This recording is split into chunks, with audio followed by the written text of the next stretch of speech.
Hello everyone, welcome to the study concept. Indian geography की class में आपका फिर से स्वागत है। और ये क्लास सेकंड है जिसमें कि मैं इंडियन ज्योग्राफी के इम्पोर्टेंट टॉपिक्स पर आज मैं चर्चा करूंगा, जिसमें कि आपको स्लाइड पर दिख रहा होगा कि हिमालयस पर हम माउंटेन सीरीज जिसमें कि ट्रांस हिमालय, उसके ऊपर मैं एक पूरा वीडियो में लेके आया हूँ, जिसमें कि मैं डिटेल में आपको इसके बारे में जानकारी इसमें देने वाला हूँ, जिसमें कि ट्रांस हिमालय का निर्माण कैसे हुआ और उसके अंतर्गत कौन कौन सी पर्वत श्रृंखला यानी कि कौन कौन सी माउंटेन सीरीज इसके अंतर्गत आती हैं। तो वीडियो को अंत तक देखिएगा। और लगातार वो विद्यार्थी जो कि सिविल सर्विसेज की तैयारी कर रहे हैं या फिर अन्य एग्जाम यहाँ पे कि इंडियन ज्योग्राफी का सिलेबस उसमें इंक्लूड होता है, तो वो सभी विद्यार्थी, वो सभी स्टूडेंट मेरे स्टडी कॉन्सेप्ट चैनल को सब्सक्राइब कर लें, क्योंकि लगातार मैं अपने चैनल के माध्यम से वो सारे इंपॉर्टेंट टॉपिक इंडियन ज्योग्राफी के शुरू कर रहा हूं, जिसमें कि क्लास फर्स्ट में मैंने इंडियन माउंटेन सीरीज में हिमालय के ऊपर ही पहली क्लास ली थी, जिसमें कि हिमालय का निर्माण कैसे हुआ और हिमालय की उत्पत्ति कैसे हुई और किस तरीके से हिमालय निर्मित हुआ, उसके ऊपर पूरी जानकारी मैंने पहले वाले वीडियो में आपको दी है। तो शुरुआत है बिल्कुल स्टार्टिंग से। मैं आपको इस थ्योरी क्लासेस में एक के बाद में एक क्रमबद्ध तरीके से मैं क्लास 1, 2, 3 करके मैं आपको ये सारे वीडियोस लेके आऊंगा। तो सारी क्लासेस आप लगातार देखिए। अगर इससे पहले वाली क्लास आपने नहीं देखी है तो उसको जरूर देखिएगा, जिसमें कि हिमालय के निर्माण के ऊपर मैंने पूरा डिटेल में एक्सप्लेन किया हुआ है, तो उसको जरूर देखिएगा, जिसका कि लिंक आपको इस वीडियो के डिस्क्रिप्शन बॉक्स में मिल जाएगा। तो वहां से आप क्लिक करके उसको जरूर पहले देख लीजिएगा। देन उसके बाद में आप इसको देखेंगे तो आसानी से समझ में आएगा कि हिमालय में जो ट्रांस हिमालय है वो कैसे इसका निर्माण हुआ और किस तरीके से इसमें कौन कौन सी माउंटेन सीरीज आती है। तो इसके ऊपर मैं पूरा वीडियो में लेके ले आया हूं ये, तो वीडियो को अंत तक देखिएगा और वीडियो को लाइक और शेयर करना नहीं भूलिएगा। और लगातार मेरी सीरीज से जुड़े रहने के लिए मेरा चैनल स्टडी कॉन्सेप्ट आप सब्सक्राइब कर लें ऑल नोटिफिकेशन के साथ में, जिससे कि आप एक भी वीडियो आपकी स्किप नहीं होगी और लगातार वो सारी वीडियोस देख पाएंगे जो कि आप इंडियन ज्योग्राफी या अन्य टॉपिक पर कंप्लीट करना चाहते हैं। तो चलिए शुरू करता हूं हिमालय पर ये माउंटेन सीरीज, जिसमें कि ट्रांस हिमालय को मैं डिटेल में यहां पर लेकर आया हूं। तो वीडियो को अंत तक जरूर देखिएगा। जैसे कि इससे पहले वाली मैंने वीडियो में समझाया कि हिमालय का निर्माण कैसे हुआ। तो हिमालय की क्षेत्र के अंदर यानी कि हिमालय की श्रेणी के अंतर्गत ये जो है ट्रांस हिमालय आता है, जो कि उत्तरी पर्वत श्रृंखला के अंतर्गत आता है। अगर ट्रांस हिमालय की बात करें तो ट्रांस हिमालय में 4 पर्वत श्रेणियां आती हैं, जो कि मैंने सामने यहां पर आपको दी हुई है। काराकोरम पर्वत श्रेणी, लद्दाख श्रेणी, जास्कर श्रेणी और कैलाश पर्वत श्रेणी। ये चारों श्रेणियां जो है ट्रांस हिमालय के अंतर्गत आती हैं। अगर हम इसकी बात करें तो भारत के उत्तर में जो पश्चिमी क्षेत्र है, उत्तर पश्चिमी क्षेत्र बोल सकते हैं, भारत का पश्चिमी क्षेत्र का जो उत्तरी क्षेत्र है उसके अंतर्गत ये जो क्षेत्र कहलाता है, जिसको कि मैं यहाँ पर मार्क कर रहा हूं, ये जो क्षेत्र है यही क्षेत्र के अंतर्गत जो आती है वो ट्रांस हिमालय आता है। ठीक है ना, क्या आता है? ये ट्रांस हिमालय का क्षेत्र कहलाता है ये वाला। तो हम इसमें एक के बाद में एक क्रमबद्ध तरीके से समझेंगे कि काराकोरम श्रेणी कहां पर स्थित है, लद्दाख श्रेणी कहां स्थित है, जास्कर पर्वत श्रेणी कहां स्थित है और कैलाश पर्वत श्रेणी कहां पर स्थित है। तो चलिए शुरू करते हैं। जैसे कि मैंने आपको बताया कि ट्रांस हिमालय भारत के उत्तर पश्चिम क्षेत्र में सबसे विस्तारित क्षेत्र में ये फैला हुआ है। अगर हम इसका विस्तार देखा जाए तो अन्य क्षेत्र के मुकाबले जो हिमालय, जो कि एक अर्धचाप वृत्ताकार में भारत के उत्तर में कुछ इस तरीके से फैला हुआ है, तो उसमें पश्चिमी जो क्षेत्र है वो सबसे बड़ा भूभाग है जहां पे कि हिमालय का क्षेत्र का विस्तार है। तो इसमें पश्चिमी क्षेत्र में ट्रांस हिमालय आता है, जिसमें कि ये 4 श्रेणी होती है। ठीक है, चलिए अब आगे बढ़ते हैं। अगली स्लाइड्स में मैं आपको अच्छे से समझा पाऊंगा, जिसमें कि ट्रांस हिमालय का निर्माण कैसे हुआ। सबसे पहले ये समझना होता है। तो ट्रांस हिमालय जो है वो तिब्बती हिमालय श्रेणी के अंतर्गत आता है। बहुत इंपॉर्टेंट पॉइंट है, इसको ध्यान रखिएगा। तो ट्रांस हिमालय जो है वो सबसे अधिक तिब्बतीय हिमालय श्रेणी के अंतर्गत आता है, जिसमें कि कुछ भूभाग भारत के क्षेत्र के अंतर्गत आता है। सबसे अधिक भाग जो है वो तिब्बत यानी कि जो कि चीन का हिस्सा है, तो चीन के हिस्से के अंतर्गत जो तिब्बत आता है, तो तिब्बती हिमालय में ट्रांस हिमालय आता है। यानी कि ट्रांस हिमालय की बात करें तो ट्रांस हिमालय ऊपर वाला क्षेत्र और ये जो क्षेत्र दिख रहा है आपको, ये पूरा का पूरा ये क्षेत्र, सबसे अधिक भूभाग जो है वो तिब्बती हिमालय क्षेत्र के अंतर्गत ट्रांस हिमालय आता है। देन उसके बाद में अगर बात की जाए ट्रांस हिमालय, तो ट्रांस हिमालय जो श्रेणी है वो महान हिमालय के उत्तरी भाग है। इसका महान हिमालय अगर हम कलर में देखा जाए तो इसमें जो 3 रेखाएं दिख रही हैं, सबसे ऊपर वाली रेखा लाइन, सेकेंड लाइन और थर्ड लाइन, ये थर्ड लाइन छोड़ के जो पिंक कलर की लाइन जो दिख रही है ये वाली, ये जो लाइन मैंने आपको बनाई हुई है ये महान हिमालय को दर्शाती है। महान हिमालय को की लाइन है, जो कि सबसे ज्यादा विस्तारित क्षेत्र जो आपको यहाँ पर लाइन में दिख रहा है। तो ये पूरा का पूरा जो क्षेत्र है ये महान हिमालय। तो उसके ऊपर की जो 3 लाइनें हैं तो जो है जो कि भारत के क्षेत्र के अंतर्गत आती है वो है रेड वाली लाइन, जिसको कि मैं आगे आके आपको समझाऊंगा कि रेड लाइन में कौन सी हिमालय की पर्वत श्रेणी आती है, ग्रीन लाइन कौन सी है और ब्लू लाइन कौन सी है। तो इसको आप बिल्कुल अंत तक देखिएगा, एक एक करके आपको विथ फैक्ट्स के साथ में मैं समझाने वाला हूं। तो चलिए आगे बढ़ते हैं। तो अगर हम ट्रांस हिमालय की बात करें तो ट्रांस हिमालय का जो निर्माण हुआ है वो अवसादी सेलों से हुआ है। अवसादी सेल मतलब इससे पहले वाले वीडियोज में, पहले वाले लेक्चर में जो कि मैं पहले बना चुका हूं क्लास 1 में, उसमें मैंने समझाया था कि हिमालय का निर्माण जो हुआ है वो लगभग 3 करोड़ वर्ष पहले ही हिमालय का निर्माण हो चुका है।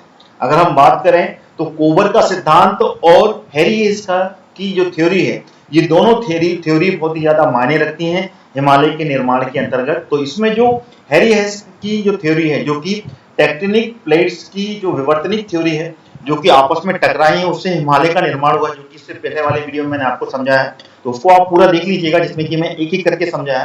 तो उसमें जो अवसादी सेल यानी कि जो उस समय का जो पहाड़ी क्षेत्र था, जो कि ऊपर एशिया क्षेत्र में पहले से स्थित था और दक्षिण से जो भारतीय प्रायद्वीप, भारतीय सेल जो उत्तर की तरफ में टकराया, उससे जो अवसाद उस 33 सागर में, 33 सागर छोटा सा फैक्ट बताऊंगा आपको, ज्यादा बड़ा नहीं खींचूंगा।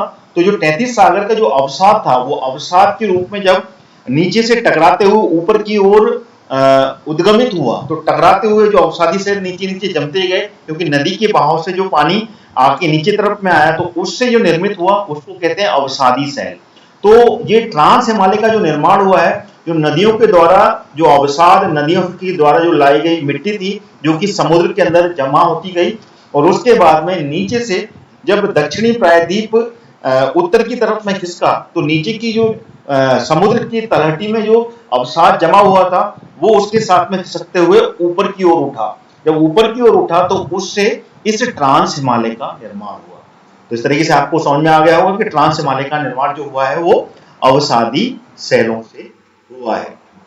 इसके आगे हम अगर बात करें तो इस श्रेणी का जो निर्माण है, ठीक है ना, वो तृतीयक, मैं यहां लिख रहा हूं, तृतीयक श्रेणी बोलते हैं इसको, तृतीयक श्रेणी, ठीक है ना, से लेकर, तृतीयक श्रेणी से लेकर कैम्ब्रियन युग तक हुआ है। यानी कि तृतीयक यानी कि इसको टर्सरी एरा ही बोलते हैं, इसको टर्सरी एरा से लेकर कैम्ब्रियन एरा तक ट्रांस हिमालय का निर्माण हुआ है। दोनों पॉइंट आप समझ लीजिएगा इसमें, टर्सरी एरा से लेकर कैम्ब्रियन एरा तक ट्रांस हिमालय का निर्माण हुआ। यानी कि इसमें जो सेल पाई जाती हैं, इसमें जो चट्टानें पाई जाती हैं, वो टर्सरी एरा की भी चट्टानें पाई जाती हैं और कैम्ब्रियन एरा तक की चट्टानें यहाँ पर प्राप्त होती है। यानी कि जब तक कैम्ब्रियन एरा यानी कि कैम्ब्रियन युग आया, तब तक इस ट्रांस हिमालय का निर्माण होता रहा, ठीक है ना। अगर हम इस ट्रांस हिमालय की बात करें तो ट्रांस हिमालय के अंतर्गत जो नदियां आती हैं, इससे पहले वाले में अपन समझते हैं, इस ट्रांस हिमालय के अंतर्गत जो नदियां आती हैं प्रमुख रूप से वो बहुत ही ज्यादा मायने रखती हैं एग्जाम्स के पॉइंट ऑफ व्यू से। तो इसमें नदियां कौन कौन सी आती हैं ये हम यहाँ पर समझ लेते हैं। तो इसमें जो नदियां आती हैं, तो सबसे पहली नदी में यहाँ पर लिख देता हूं, आपको क्लियर हो जाएगा, जिससे कि यहाँ पर टोटल 4 नदियां जो कि ट्रांस हिमालय के अंतर्गत आती है। पहली नदी जो आती है वो आती है सतलज नदी, नोट कर लीजिएगा, सतलज नदी जो कि ट्रांस हिमालय के तिब्बत के पठार से निकली हुई है, ठीक है ना, जिसका कि आपको आगे जाके मैं समझाऊंगा कि कौन कौन सी नदी का उद्गम कहां से हुआ है तो वीडियो में आप आखिरी तक बने रहें। सिंधु नदी, तीसरी जो नदी है वो है ब्रह्मपुत्र नदी, ब्रह्मपुत्र, या फिर इसको सांगपो नदी के भी नाम से जानते हैं। किससे जानते हैं? सांगपो नदी के नाम से भी जानते हैं, ठीक है ना। तो ये जो नदी है जिसमें कि सतलज, सिंधु, ब्रह्मपुत्र या फिर सांगपो, क्योंकि ब्रह्मपुत्र जो नाम पड़ा है ये भारत में जब ये नदी जो सांगपो नदी है अरुणाचल प्रदेश से यू टर्न लेती हुई भारत में प्रवेश करती है, तब इसका नाम ब्रह्मपुत्र पड़ता है। नहीं तो सांगपो नदी के नाम से ये तिब्बत के पठार पर जानी जाती है। तो ये तीन नदियों का जो उद्गम क्षेत्र है ना, ये ट्रांस हिमालय के अंतर्गत आता है, ठीक है। अब चलते हैं अगली स्लाइड में, जिसमें कि आपको पूरा क्लियर होगा। तो मैं यहाँ पर आपको पूरा समझाऊंगा कि कौन सी नदी का निर्माण जो उद्गम है वो कहाँ से हुआ है। अगर हम बात करें ट्रांस हिमालय की, सबसे पहले इस पॉइंट को समझ लेते हैं। इसके अंतर्गत काराकोरम, लद्दाख, जास्कर और कैलाश पर्वत श्रेणी आती है, जिसको कि अपन समझ के फिर समझेंगे कि ये नदियों, ये जो नदी है, ये नदी इन तीनों श्रेणियों में से कहां से निकली हुई है, ये भी आपको क्लियर हो जाएगा। तो सबसे पहले समझते हैं कि ट्रांस हिमालय में के अंतर्गत जो श्रेणी आती है वो कौन कौन सी आती है। काराकोरम आती है, लद्दाख आती है, जास्कर आती है और कैलाश पर्वत श्रेणी आती है। तो इसको मैं यहाँ पर आपको इस लाइन के जरिए समझाऊंगा। इसमें जो ग्रीन रेड लाइन जो दिख रही है, रेड लाइन का जो एरिया है ये कहलाता है काराकोरम। ये जो लाइन मैंने खींची है ये काराकोरम श्रेणी की लाइन है, यानी कि काराकोरम श्रेणी का विस्तार कुछ इस तरीके से रेड में आपको ये दिख रहा है यहाँ पर। इसके बाद में अगर हम लद्दाख श्रेणी की बात करें तो उसके नीचे वाली जो श्रेणी आपको दिख रही है ग्रीन कलर की, ये वाली, तो ये है लद्दाख श्रेणी, जो कि मैंने यहाँ पर ग्रीन लाइन से बनाई हुई है। उसके बाद में अगर हम ब्लू लाइन की बात करें तो नीचे ब्लू लाइन दिख रही है आपको, तो ये ब्लू लाइन आपको ये जो है ये है जास्कर श्रेणी। कौन सी है ये? जास्कर श्रेणी के अंतर्गत आती है ब्लू लाइन। और उसके बाद में है कैलाश पर्वत श्रेणी की बात करें तो कैलाश पर्वत श्रेणी जो कि तिब्बत के पठार के अंतर्गत चीन के अंतर्गत आता है, चीन के क्षेत्र में है कैलाश, जिसमें कि तो उसको हम अलग कलर से मैं यहाँ पर हाईलाइट कर देता हूँ, आपको क्लियर होगा। ये जो क्षेत्र है यहाँ पर ये पॉइंट दिख रहा है, ये है कैलाश पर्वत श्रेणी। ये जो है कैलाश पर्वत श्रेणी है। तो ये चार पर्वत श्रेणी आपको दिख रही है यहाँ पर, जिसमें कि काराकोरम जो कि रेड लाइन से मैंने बनाई हुई है, ये जो क्षेत्र है इस क्षेत्र का विस्तार जो कि तिब्बत के पठार में भी है और भारत के क्षेत्र में भी है, ठीक है ना। देन उसके बाद में लद्दाख श्रेणी पड़ती है और उसके बाद में जास्कर, फिर उसके बाद में कैलाश पर्वत जो कि तिब्बत के पठार के अंतर्गत आती है। तो इसमें जो नदियों के बारे में मैंने आपको बताया था इससे पहले कि कौन कौन सी नदी कहाँ से इसका उद्गम है, तो उसके बारे में भी हम समझेंगे आगे जाके। तो वीडियो में आप आखिरी तक बने रहेगा। अगला जो पॉइंट है उस पॉइंट को मैं यहाँ पर आपको बिल्कुल समझाऊंगा, तो वीडियो में आप आखिरी तक बिल्कुल बने रहेगा, ठीक है।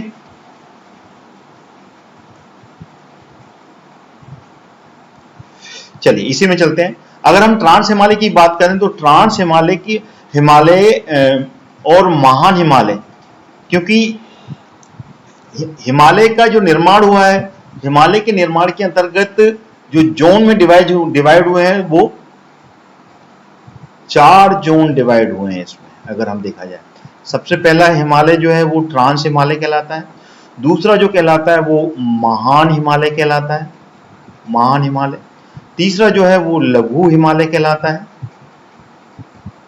और चौथा जो है वो शिवालिक कहलाता है। इस तरीके से आप नोट कीजिएगा इसको।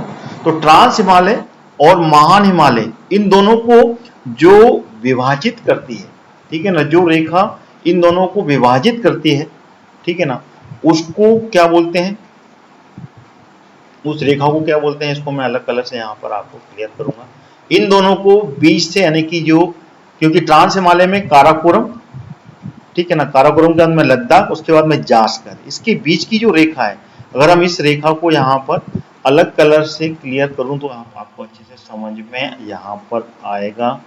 कौन सा कलर ले लूं मैं? चलिए इस कलर से ले लेते हैं। यहाँ से इस क्षेत्र को यहाँ से अगर एक गाज के रूप में इसको अगर विभाजित करने वाली श्रेणी को माना जाए तो इस श्रेणी को किस नाम से जानते हैं, जो कि ट्रांस और महान हिमालय, इन दोनों को अलग करने वाली जो लाइन है, ठीक है ना, लाइन बोल सकते हैं उसको, उसको सचर जोन बोलते हैं। किस नाम से जाना जाता है वो? सचर जोन या फिर इंडो सांगपो। इंडो सांगपो के द्वारा ये दोनों ट्रांस हिमालय और महान हिमालय दोनों विभाजित करती हैं। यानी कि ये एक रेखा है, मान सकते हैं ट्रांस हिमालय और महान हिमालय को विभाजित करने वाली जो रेखा कहलाती है उसको सचर जोन या फिर इंडो सांगपो रेखा के रूप में इसको मानते हैं। ठीक है, तो इसको इस तरीके से अपन समझ सकते हैं। ठीक है, तो इसके अंतर्गत जो पर्वत श्रेणी आती है वो मैंने आपको बता दिया। इसमें काराकोरम, ठीक है ना, काराकोरम श्रेणी जो कि रेड लाइन में आपको दिख रही है, उसके बाद में लद्दाख श्रेणी, जास्कर श्रेणी और कैलाश पर्वत माला आती है। अगर हम इसके ऊपर की क्षेत्र के बारे में बात करें तो इसके बारे में आपको अगली स्लाइड में मैं और अच्छे से समझा पाऊंगा। यहां समझते हैं, ठीक है ना। पामीर की गांठ, यहाँ पे लिखा हुआ ना आपके सामने, पामीर की गांठ के पश्चिम में हिंदकुश श्रेणी और पूर्व में कुन्नुल श्रेणी का विस्तार है। ऊपर वाला जो आपको ये छत दिख रही है, ठीक है ना, इसको मैं ब्लैक कलर से अच्छे से क्लियर करूंगा आपको तो समझ में आएगा। ये जो छत दिख रही है ये वाली, ठीक है ना, ये इस तरीके से गठान मान सकते हैं। इसको बोलते हैं पामीर की गांठ। क्या बोलते हैं? पामीर की गांठ के रूप में जाना जाता है। तो ये ऊपर की पामीर की गांठ है। और इसके अगर हम पश्चिम की तरफ में देखा जाए तो पश्चिम की तरफ में ये रेखा है, ये वाली, यहाँ पे जो विस्तार है, ये वाली जो पर्वत श्रृंखला है, ये सब पर्वत श्रृंखला जो कहलाती है ये हिंदकुश। क्या कहलाती है ये? हिंदकुश श्रेणी, हिंदकुश श्रेणी कहलाती है। और इसके पूर्व में, पूर्व की जो ये वाली जो रेखा है, अगर हम इसको इस तरीके से पहाड़ बना लें तो ये जो कहलाती है ये कुनलून श्रेणी कहलाती है। बहुत अच्छे से मैं आपको समझा रहा हूँ, एक एक पॉइंट क्लियर हो रहा होगा आपको। अगर नहीं हो रहा है तो आप कमेंट के माध्यम से मुझसे पूछ सकते हैं। कमेंट्स बिल्कुल ओपन रहेंगे आपको। जिस भी स्टूडेंट को जो भी प्रॉब्लम है directly they can ask me by the comment self. ठीक है, मैं आपके कमेंट्स का भी इंतजार करूंगा। तो ये इसकी जो पूर्व में है ये कुनलून श्रेणी कहलाती है, और पश्चिम की तरफ में जो पामीर घाट की पश्चिम में है ये हिंदकुश श्रेणी, जो कि अफगानिस्तान, कहां पर ये? अफगानिस्तान, अफगानिस्तान के अंतर्गत आती है। और ये जो क्षेत्र है ये तिब्बत के अंतर्गत आता है। जो तिब्बत चीनी क्षेत्र है जो तिब्बत के अंतर्गत आने वाला क्षेत्र कहलाता है। क्लियर हो गया ये? तो यहां तक मैंने जो आपको समझाया एक एक पॉइंट्स आपको क्लियर हो गया होगा। अगला पॉइंट बहुत इंपॉर्टेंट है एग्जाम्स के पॉइंट ऑफ व्यू से। अगर हम बात करें काराकोरम श्रेणी की, काराकोरम श्रेणी की बात करें तो काराकोरम श्रेणी की जो ये वाला जो क्षेत्र है, ये काराकोरम श्रेणी, इसको एशिया, उच्च एशिया बोल सकते हैं इसको, उच्च एशिया, उच्च एशिया की इसको रीढ़ कहा जाता है। क्या कहा जाता है? रीढ़, रीढ़, या फिर इसको बोल सकते हैं बैकबोन। क्या कहा जाता है इंग्लिश में? बैकबोन कहा जाता है इसको। काराकोरम श्रेणी को उच्च एशिया की रीढ़ या फिर बैकबोन कहा जाता है। ठीक है, काराकोरम श्रेणी काफी लंबे, काफी बड़े क्षेत्र में इसका विस्तार है। हिमालय का जो भारत का जो पश्चिमी क्षेत्र है, भारत के पश्चिमी यानी कि उत्तर पश्चिमी क्षेत्र में अगर हिमालय के निर्माण, हिमालय की विस्तार के बारे में बात करें तो काफी बड़े क्षेत्र में इसका विस्तार है। अगला पॉइंट बहुत ही इंपॉर्टेंट, जिसको कि आपको बिल्कुल याद रखना है, अलग कलर से दे रहा हूं मैं। काराकोरम श्रेणी के अंतर्गत भारत की सबसे सर्वोच्च चोटी, सबसे सर्वोच्च चोटी K2 आती है। K2 के बारे में बात करें तो इसको मैं यहां पर अगले कलर से हाईलाइट करूंगा जिससे कि आपको अच्छे से क्लियर होगा। चलिए इस कलर से देखो, ये जो क्षेत्र दिख रहा है आपको, यहां पर ये K2 आती है। K2 को गॉडविन ऑस्टिन के नाम से भी जाना जाता है। किस नाम से जाना जाता है? Godwin Austen. गॉडविन ऑस्टिन के नाम से भी जानते हैं, गॉडविन ऑस्टिन K2, और इसकी जो हाइट है वो 8611 मीटर है, जो कि विश्व की सेकंड, भारत की सर्वोच्च ऊंची चोटी कहलाती है, यानी कि भारत की सबसे ऊंची चोटी कोई है तो वो है K2, और विश्व की सेकंड लार्जेस्ट चोटी, ठीक है ना, वर्ल्ड की सेकंड लार्जेस्ट पीक कहलाती है ये। सबसे ऊंची चोटी माउंट एवरेस्ट, जो कि नेपाल और चीन के बॉर्डर पे स्थित है, यहाँ पे कि आपको इससे पहले वो उसको भी हम समझेंगे जब महान हिमालय पढ़ेंगे कहाँ पर स्थित है, तो वो भी अगले वीडियो में आपको पूरा क्लियर हो जाएगा, क्योंकि इसमें मैं काराकोरम और उसकी अंतर्गत आने वाली जितनी पर्वत श्रृंखला है उसके बारे में आपको एक एक करके समझा रहा हूँ। तो उसको समझने के बाद में अगली क्लास में मैं महान हिमालय और उसके बाद में शिवालिक श्रेणी और लघु हिमालय, फिर शिवालिक श्रेणी पर हम आएंगे। तो पूरा का पूरा ये हिमालय पर्वत श्रृंखला है, एक के बाद में एक एक क्लास में आपके कंप्लीट हो जाएंगे। तो अभी हम जो समझ रहे हैं वो है क्या, K2 जो कि भारत की सबसे ऊंची चोटी और वर्ल्ड की सेकेंड लार्जेस्ट पीक कहलाती है, जिसकी हाइट कितनी है 8611 मीटर, जिसको कि K2 या फिर गॉडविन ऑस्टिन के नाम से जाना जाता है। भारत में इसको अन्य नाम से भी जाना जाता है, जिसका नाम है गौरी, क्या है, गौरी नंदा पर्वत, गौरी नंदा पर्वत के रूप में भी जाना जाता है, ठीक है, ध्यान रखिएगा। अन्य नाम कौन सा है, गौरी नंदा पर्वत के रूप में भी इसको जाना जाता है, ठीक। तो इतना आपको क्लियर हो गया होगा। यहां पर अगर इस पॉइंट में कहीं पे भी आपको डाउट है तो आप डायरेक्टली मेरे से इसके बारे में पूछ सकते हैं। चलिए अब हम चलते हैं आगे अगले पॉइंट की ओर, ठीक है ना। अगर हम अगले पॉइंट के बारे में बात करें तो अब बात करेंगे अपन नदियों की, जो कि मैंने इससे पहले वाली स्लाइड में आपको बताया था।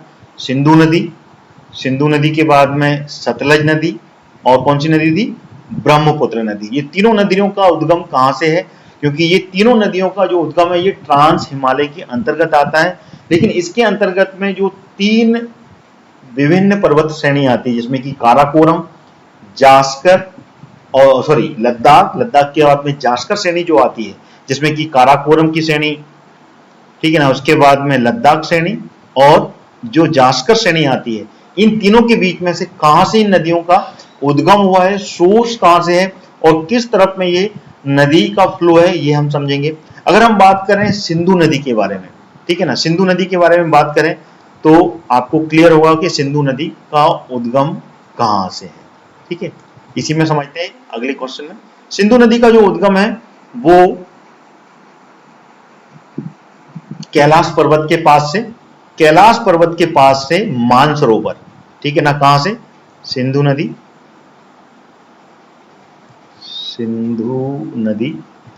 कहां से, कैलाश पर्वत श्रेणी जो है उसके पास में जो मानसरोवर है, मानसरोवर झील के पास से इसका उद्गम है। और ये जो सिंधु नदी है ये जास्कर और लद्दाख, ऊपर में काराकोरम के बाद में जो श्रेणी आती है वो कौन सी आती है, लद्दाख आती है, लद्दाख, और उसके बाद में आती है जास्कर श्रेणी, जास्कर, इन दोनों के बीच से होती हुई, ठीक ना, इन दोनों के बीच से होती हुई, इन दोनों के बीच से होती हुई आगे की तरफ में पाकिस्तान, ठीक है ना, पाकिस्तान में ये प्रवेश करती है, ठीक है ना, ऊपर पश्चिम की तरफ में प्रवेश होती हुई प्रवेश करती है। तो ये जो नदी है ये लद्दाख श्रेणी और जास्कर श्रेणी के मध्य से, दोनों श्रेणियों के बीच से होती हुई है पाकिस्तान की तरफ में प्रवेश करती है। और अगर हम बात करें काराकोरम श्रेणी की एक प्रमुख नदी, उसके बारे में बिल्कुल नहीं भूलना है। काराकोरम श्रेणी की एक प्रमुख नदी है जिस नदी का नाम है क्या, कौन सी नदी है, सियोक नदी, सियोक नदी है। और ये सियोक नदी जो है, ठीक है ना, ये सहायक नदी है, सहायक नदी है किसकी, सिंधु नदी की, सिंधु नदी की नदी है जो कि काराकोरम श्रेणी से निकलती है और ये सिंधु नदी में जाकर मिल जाती है, ठीक है ना। तो अगर हम बात करें लद्दाख श्रेणी की, तो लद्दाख श्रेणी सिंधु नदी और श्योक नदी के बीच का विभाजक के रूप में कार्य करती है, ठीक है ना, क्योंकि श्योक नदी जो है वो काराकोरम श्रेणी से नीचे की तरफ में आ रही है, तो बीच में जो पर्वत श्रृंखला बीच में अवरोध का कार्य कर रही है वो कौन सी कर रही है, वो कर रही है लद्दाख श्रेणी। और उसके बाद में नीचे से जो आ रही है वो कौन सी नदी आ रही है, वो आ रही है सिंधु नदी। तो बाद में जाकर ये सिंधु नदी में जाकर मिल जाती है, तो ये विभाजक का कार्य करती है, लेकिन ये आगे जाके सिंधु में जो मिलती है ये फ्लो होते हुए, ठीक है ना, कहीं से एक गार्ज बनाते हुए दर्रे के साथ में ये मिलती हुई आगे सिंधु नदी में इसका समागम हो जाता है। तो सिंधु की सहायक नदी है कौन सी, श्योक नदी, जो कि काराकोरम से दक्षिण की तरफ में इसका अफवाह है। किसके अंतर्गत आता है, दक्षिण की तरफ में इसका फ्लो है, दक्षिण में फ्लो होते हुए ये सिंधु नदी में जाकर मिल जाती है। तो एक इंपॉर्टेंट पॉइंट है कि श्योक नदी जो कि काराकोरम से सिंधु नदी में आके मिलती है, और सिंधु नदी जो कि लद्दाख और जास्कर दोनों श्रेणियों के बीच से समानांतर बहती हुई है पश्चिम की तरफ में जाती है, और पाकिस्तान में जो कि और ये जो क्षेत्र है पाकिस्तान का जो क्षेत्र है, ठीक है ना, जो कि अभी वर्तमान में पीओके का हिस्सा है, ये जो क्षेत्र है ये पीओके का हिस्सा आता है। तो इसमें जो K2 भी है, K2 भी पाक अधिकृत कश्मीर के अंतर्गत आता है, और जो यहाँ पर जो गार्ज का निर्माण होती है, गहरा गार्ज का जो निर्माण यहाँ पर होता है, ठीक है, वो भी इसी के अंतर्गत होता है, ठीक है ना।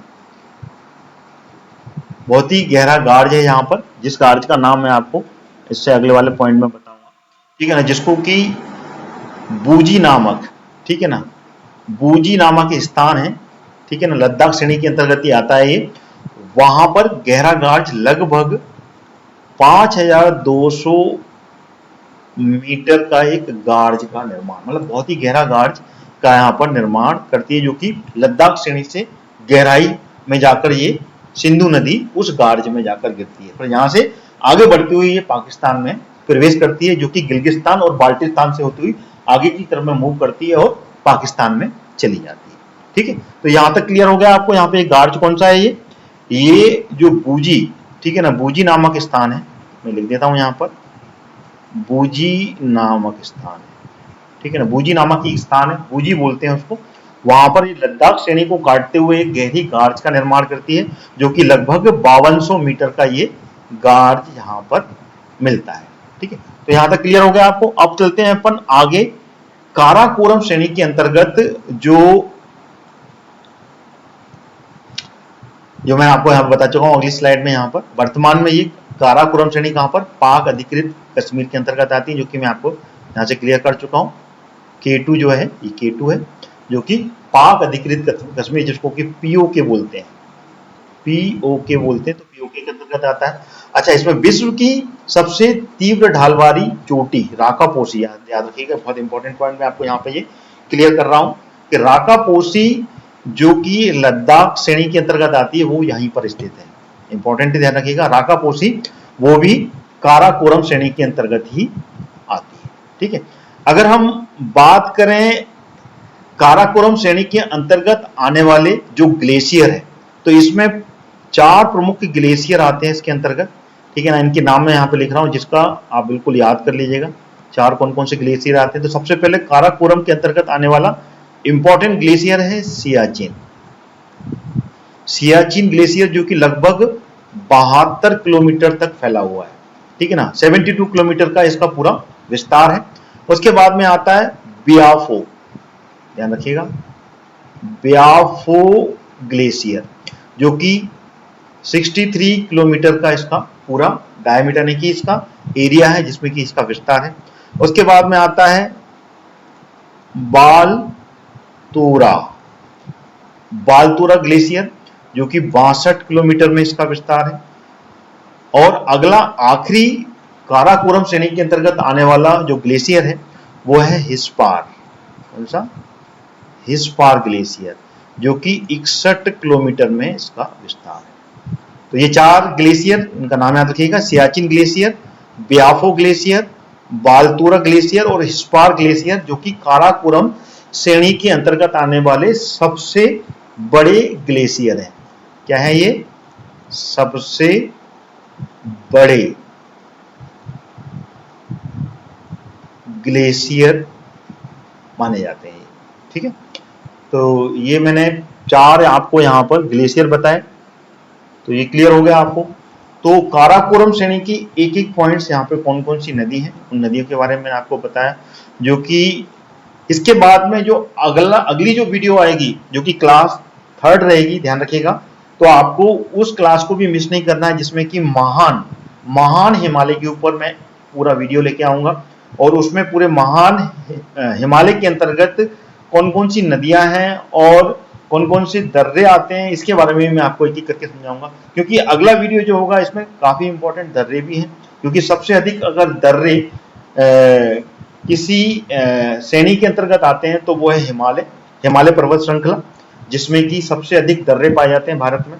देन उसके बाद में फिर आगे बढ़ते हैं तो दक्षिण भारत के अंतर्गत में कुछ दर्रे हैं, तो उसके बारे में भी एक एक करके हम ज्योग्राफी की इस सीरीज में मैं वीडियो थ्योरी की लेके आऊंगा। पूरी थ्योरी रहेगी आपको, जिसमें कि आपको ज्योग्राफी को एक एक पॉइंट के साथ में मैं समझाऊंगा। तो इस वीडियो को मैं यही समाप्त कर रहा हूं, जिसमें कि मैंने आपको ये पूरा काराकोरम पर्वत श्रृंखला और उसके अंतर्गत आने वाली कौन कौन सी श्रेणी है, जिसमें कि ट्रांस हिमालय के अंतर्गत आने वाली काराकोरम श्रेणी, लद्दाख श्रेणी, जास्कर श्रेणी, ये तीनों श्रेणी मैंने आपको इसमें डिटेल में समझाई। और उसके अंतर्गत आने वाली नदियां, जिसमें कि ब्रह्मपुत्र नदी, जो कि अभी मैंने इसमें आपको शायद नहीं बताई, ब्रह्मपुत्र नदी, हाँ उसके बारे में भी बता देता हूँ।